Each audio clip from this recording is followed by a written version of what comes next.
Ito si Panpan, isang taong may mababang kumpiyansa dahil lagi siyang nabubuli dahil isa lang ang kanyang mata. Isang araw habang naglalakad si Panpan, napadaan siya sa tindahan ni Aling Dada. Aling Dada, ang ganda po ng salamin niya. Tamang-tama para sa akin kasi sira ang mata ko. Itong salamin ba gusto mo, Toto? Mura lang naman ito. Nagkakalaga ito ng barya. Wow, barya? Grabe ang mura ah. Magkano po, Aling Dada? 20 piso, kaso yung barya. Grabe ang mahal. Sige po, bilhin ko na para bumalik ang kumpiyansa ko. At dito napagkasundoan nila Panpan at Aling Dada ang pagbili ng salamin sa halagang 20 piso na barya. Yang saya ko, bumalik na ang kumpiyansa ko. Ang angas ko tignan sa salamin na to.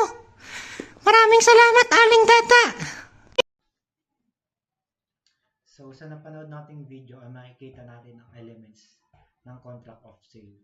So una is yung consent na napagkasundoan nila ng isang bagay sa isang tinakdang presyo.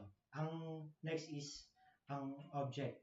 So ang specific object na yon is yung sunglasses na gusto ni Panpan.